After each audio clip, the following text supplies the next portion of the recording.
Hey guys, Max Convexity here. Hope everyone had a great day. The market sure did. Nice turnaround. All right, let's look at the profit boxes for tomorrow.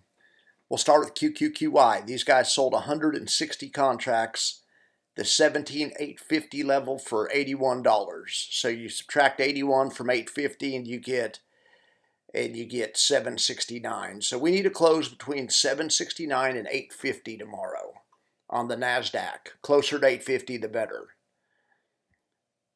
It'd be 1.3 million if they're able to get it, almost.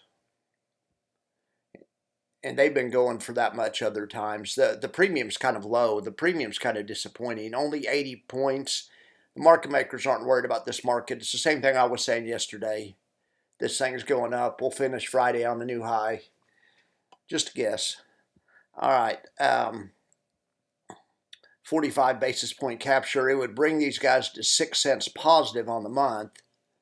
They were positive a few days ago until they freaking had that really bad day.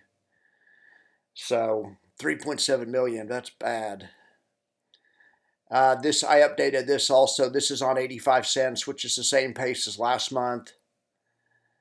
And this month feels kind of like last month pretty much so far. So I would say that's pretty accurate. So far, we've caught 50 cents a share. This is just, I just projected over the course of how many days there are left in the month. Okay, let's check out the profit box.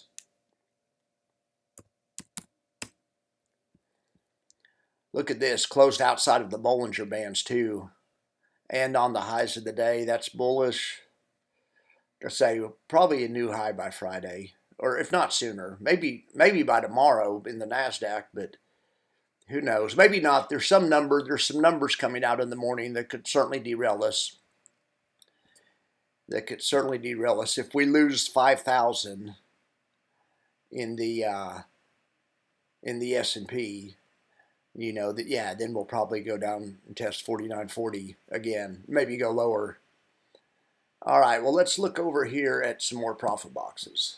Speaking of the S&P, we'll take a look at Jeppy next. These guys sold 258 puts at the 5,005 level. That's good to see. I'm glad they're back in the 5,000s. That sucked when they got knocked down so far yesterday. 49.60. Man. Anyway, they're back in the 5,000s. So they sold the 5,005 strike for 13 and a quarter basically. So we need to at least get 49.91 and 3/4. All right? That's our number, 49.91 3/4. 340,000, which is a puny capture. 28, that's nothing special. 5 cents a share though, and we could sure use it. It would take us back to almost even on an EPS basis. This is updated. This is 56 cents, whereas last month's was 58. So that's, that's in line, maybe a little lower.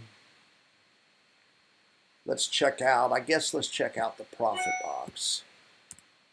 We saw S&P futures because I was paying attention to 5,000 on S&P futures. On S&P cash, that level would be 49.80. But we lose that level, yeah. Maybe today was the fake out. I'm thinking yesterday was the fake out. I'm thinking yesterday was a bear trap. Not today was a bull trap. I could be wrong. I just think this day right here is similar to this day, and we just kept going back up. Some days when right after they break out, they want to come back and retest the old breakout. And this level, this 49.50 level, was an old breakout, 49.35, and they just came back and tested it yesterday and closed above it, and then closed on the highs today. Like I said, I think we're higher by Friday. All right, but the profit box is looking pretty slim, if I do say so. Getting back to, the profit box is not looking good. But also the fact that the volatility is so low on these options we're selling. The market makers don't give you anything when it's going to go up because they don't like to give away free money. So if it's a bullish market, they just keep shrinking and shrinking the premiums they'll pay to put sellers, or they'll let put sellers earn.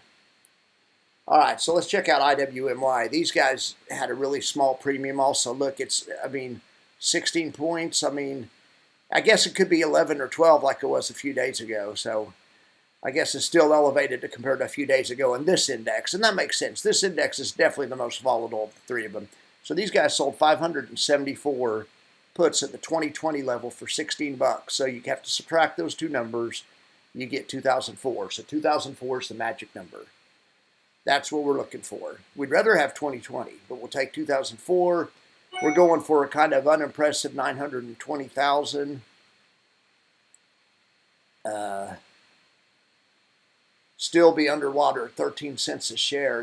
Golly, that hurt so bad that one day, going from 19 cents a share positive to 50 cents a share negative. Oh my Lord. Man. All right.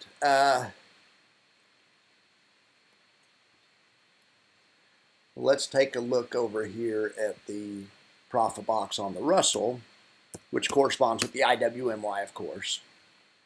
But same thing, this one closed on its highs and outside of the Bollinger Bands.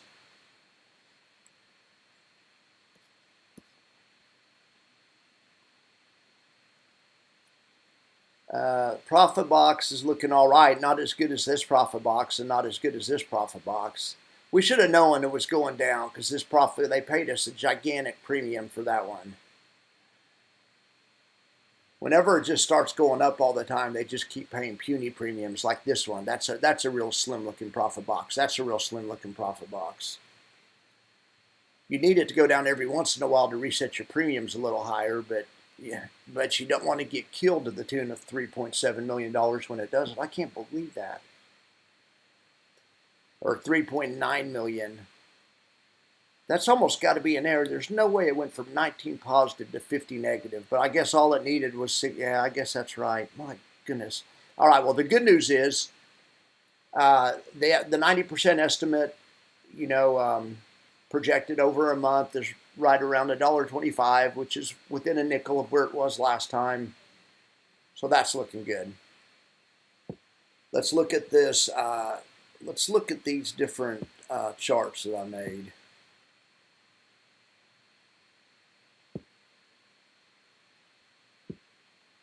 Now, let's just do this one. Let's just look at the daily error.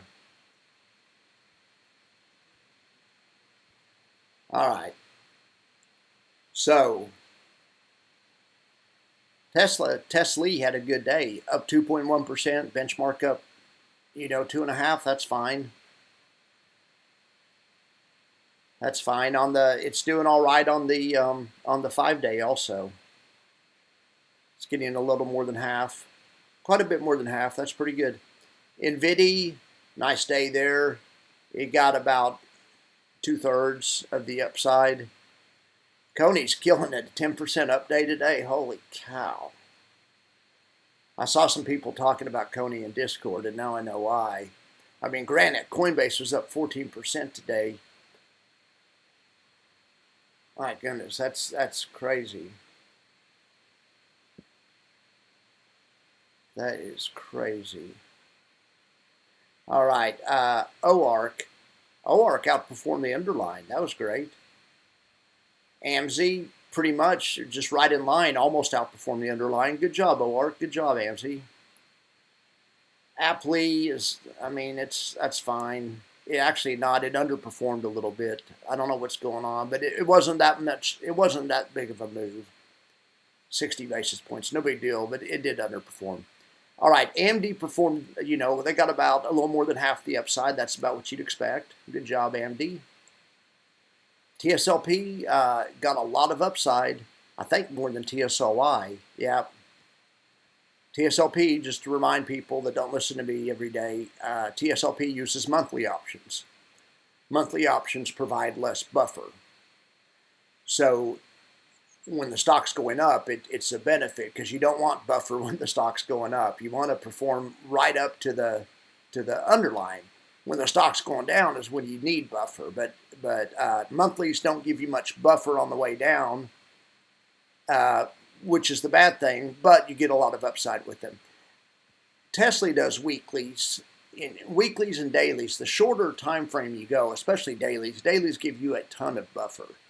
So that hurts you on the upside, but it helps you on the downside.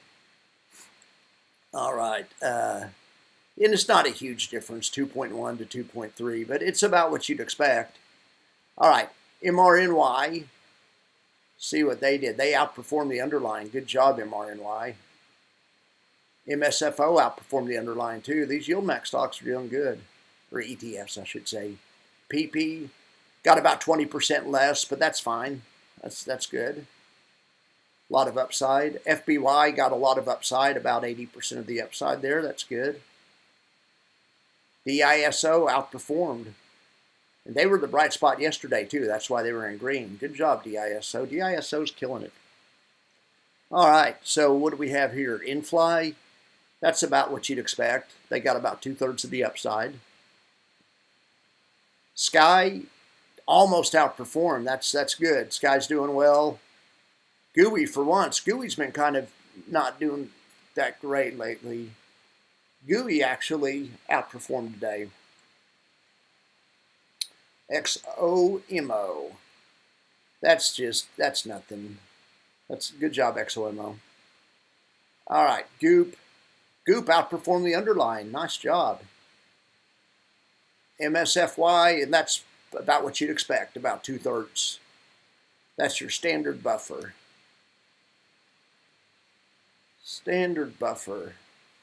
Let's see, so we can go up here and look at it this way or this way. I'll just look at it this way. Okay, so Jeppy. The best one of these was, unfortunately,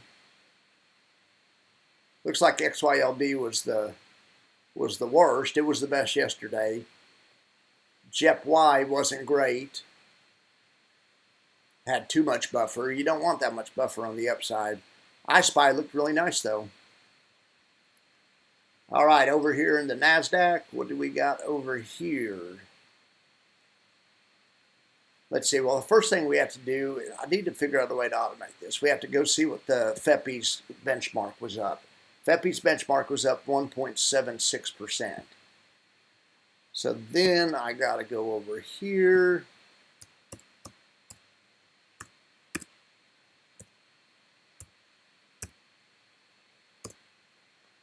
Perfect. And FEPI was up 1.1. So that's good.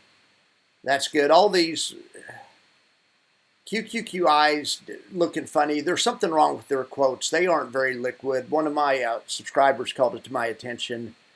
I'm gonna keep them on the board, but their quotes are just all over the place. You know, I like to get an idea on what the JP Morgan ones are doing, the Defiance ones, the Global X ones, and FEPI. FEPI's a good one to track every night. But some of these, like QQQI was saying it actually was up yesterday, and there's no way it was up yesterday, and there's no way it was down today. I mean, I don't buy it. I think the quotes are jacked up or something. Okay, over here, best performing one was IWMY. Nice job, guys. IWMY actually outperformed the others. Nice job, IWMY. All right, so now we finally had an up day in bonds. So the TLT was up 0.5%. TLTW got 80% of it, so that's good. That's a lot of upside. I don't know what to think about these other ones down here. SVOL. Yeah, I guess that is SVOL's benchmark because it was a great day to be short vol. They're showing 5.78%. Anyway, obviously we underperformed that, but we still did well. I'm liking SVOL the more I learn about it. All right, so these charts, I don't know if these charts updated. That's why I didn't want to show it.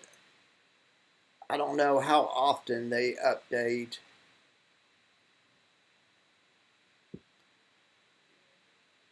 Well, I'll take a look at the charts and I'll have them, and maybe I'll make sure they update, and then I'll label them better. I need to label them better, and the charts will be back tomorrow. But I think we have a good idea of what's underperforming and what's outperforming. Good job, DISO. I mean, or good job all the yield max stocks today. I mean, a lot of them were doing great, and also good job IWMY. Granted, your benchmark was up 2.5%, but IWMY got a ton of upside. That's awesome. The reason they got a ton of upside is because they sell out of the money options, of course, puts, so they do capture a little upside, and they're the most volatile of the three, so they have, anyway, their options bring in the most, so that's why they got that much upside. But that's really good. Let's look over here at IWMY and see what they did. Yeah, 1.1 million. $500,000 of that was extrinsic premium. That's time value. That's money earned. I mean, yeah, these guys are just killing it. Also, they got a big payment for that option. $19 is they got more yesterday than the day before yesterday, which was when everyone else had their. That's what the big down day was 2 days ago now, but they actually got more on the second day. Of course, they got cleaned out on that first day, 3.9 million, but then they made 1.1 million of it back on that second day. But now their vol is starting to collapse also. That's down quite a bit there. That's down like, I don't know, 20% or something. All right, guys, I'll be back in the morning with the update around 8:30, 8:45. We'll see how everything opens, and I think there's supposed to be a number out tomorrow. And hopefully the number usually comes out at 7:30 my time. Hopefully the number won't do anything crazy in the market. But anyway, I'll be on and report about it if it does. All right, you guys have a great evening.